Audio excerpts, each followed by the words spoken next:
All right, welcome to Stratum Radio. Thank you very much for joining. My name is Scott McKenzie, and this is a continuation on a three-part series. This is number 3 in a three-part series of last mile configuration of InforEAM to support end-user adoption. All important. And again, it's going to be brought to you by Michael Snyder with Stratum Consulting. He makes the complex easy in this particular series. Let's get going. Yeah, you got to go out to stratumcp.com, find out more. That is a company that is dedicated to your success, bottom line. Again, we talked about front-end configuration. Back-end configuration was number 2. And this one we're going to talk about quick and easy integration for saving time and data entry. I know I've said it a couple of times, but boy, I'll tell you right now, Michael Snyder does a great job at making the complex easy, and this is an important podcast for you or anybody who's working to implement a system. And we're going to continue the series on into the future with other great topics, but you don't want to hear me yammer on. Here's Michael Snyder. Welcome him. And we're going to continue on our three-part series into last mile configuration of InforEAM and support end user adoption. Enjoy.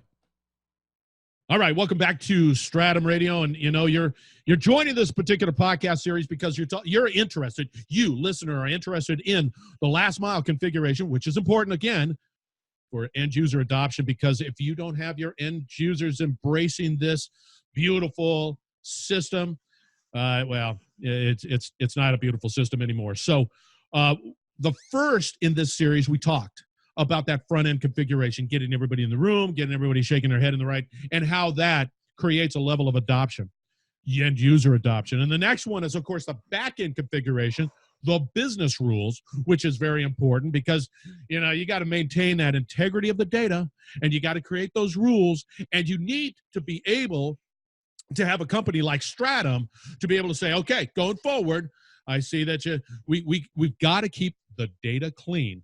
Keep the data clean. And that was the second in the series. And now this is near and dear to my heart. The third in this particular series, quick and easy, which has never been used in a sentence, quick and easy integrations for saving time and data entry. All right, Michael Snyder with Stratum. Talk to us a little bit about how that can be quick, never in the case of my history, or easy, never in the case of my history, for time-saving data entries. Talk to us a little bit about what that means.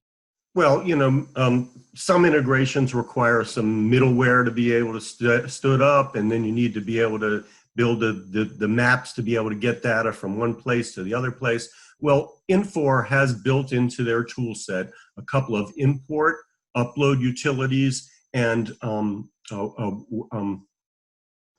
XML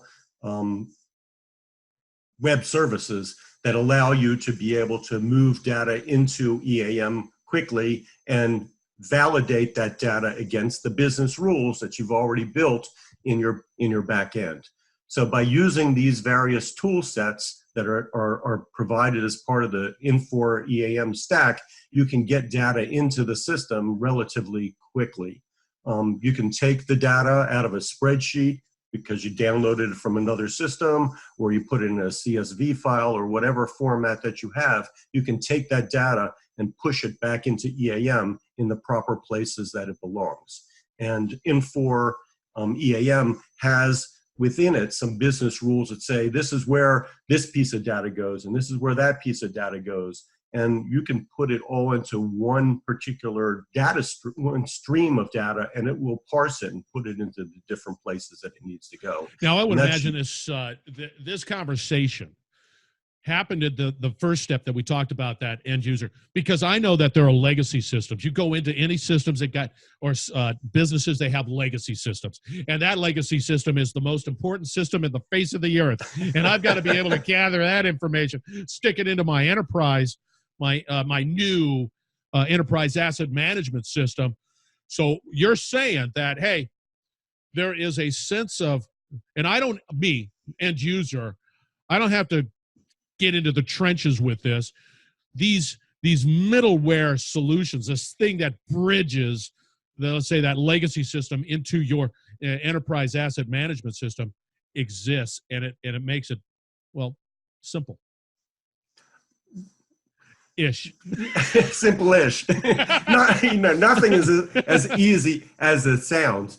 But if you break it down into its various components, you can deal with the different sets of data that you need to be able to process, because you've got your GL, your general ledger. Yeah. So you need to get all that stuff into EAM so that you can validate your purchase orders and your purchase recs and those sorts of things. And then you've got your human resource capital. So you've got your people. You need to get them in there so you can load them in as users and as employees and as team members, and build them into the proper infrastructure. And you can use the various tools to be able to get that data in there. So if you work your way across the gamut of all the information that you need to actually migrate into EAM to stand it out properly, you can get that information into EAM pretty quickly. And you can either do it using some more complex tools, or you can build some simple tools where you can have it happen on a nightly basis or an hourly basis, where it'll actually grab the data from where you downloaded it and import it right into the proper place that it needs to go. Which eliminates the human element of saying, okay, now hit send. You can just enter the data and it just automatically gets in. Let me ask you this. I see the legacy system component pushing data into the EAM, InforEAM system. Correct. And can it go the other way? Of course. It's EAM has some terrific tools for being able to export data. You can get data out in any format that you could imagine. And it's very easy for the end user to actually build a spreadsheet based on anything that they see on the screen. So any of that data that you export, you can make available and push into a legacy system if need be. And what's interesting, because being an old codger lad I am, the flexibility of the InforEAM product allows you to configure fields and that are recognizable. It's not like, okay, we've got to shove this GL number into this, other sort of placeholder, but no, you can configure the system so that it looks and feels and smells and tastes just like where it came from. And because Infor in the plain vanilla version may have a 3-segment GL code, and you may have a 6-segment GL code. Perfect. You don't want to kind of squeeze them in there, so you just extend it out to being a 6-code GL, and you put the data in the proper place. It shows up on your screens properly. You're enforcing the business logic against each one of those 6 segments and the relationship between those 6 segments. And likewise, when you pull it back out, it looks like what you want to see in your ERP or your other system when you're using this particular data. So you don't want to fiddle with the data. You want to get it right in the system, and that's the value of having those back end configurations we talked about last time. It's huge. Get the data where it's supposed to be. It's huge. I mean, I've been a part of implementations where you had to sort of shoehorn that data in, and it was a work order over here, and now it's a work request here, and it's like and then you got to sort of take off one hat and look at this and use your decoder ring because you don't know what it is. But that is huge, and that also supports that usability, that desire to use the system, because now I'm getting the data that I need out of the system and it's configured properly. The data looks like the data I know. Exactly. And so it's huge. And it's not, and I can have the systems walking and talking together, which is another very powerful solution.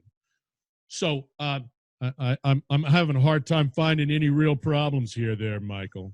Yeah, and you can do the same thing with meter reads or any other sorts of thing that you're getting there, and you use some of the more modern AI capabilities and some of the those other technologies that they have out there.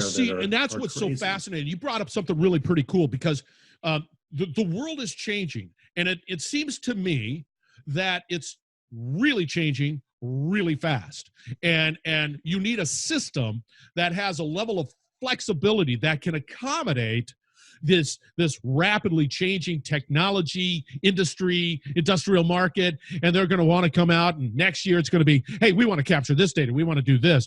You need to have a system that has that ability to be able to adapt quickly to the changes that are happening out in the market, I would imagine. Exactly. That's why InforEAM is rated by Gartner in the top quadrant, is because of its flexibility, its scalability, and its ability to meet the end user's requirements. All right, listeners, we're going to have to wrap this one up. This is okay. In this series, we're going to have a couple more after this. In this series, we talked a little bit about, once again, front-end configuration, usability, back-end configuration, and why that is important, and that is corporate business rules that are also the necessity to keep things moving forward and making sure that data integrity is there. And this one, the integration of other external systems into your system, the configurability and the flexibility of the InforEAM product. Powerful stuff. You need to put that down, write it down, and reach out to Michael on Infor. That's Michael Snyder. Go out there. He's an Infor guy. LinkedIn. I'm looking at Infor. It's like, oh my gosh. Strike that. It's LinkedIn. Mad stat card out there. Reach out to him because he knows exactly what to do, and he's going to remove the pain that you have. So anyway, stay tuned, listeners. We're going to have a couple more segments after this on the bottom line here, right? Last mile configuration and the end user adoption of any sort of large enterprise system, and specifically InforEAM. So stay tuned. You're listening to the Industrial Talk Podcast Network.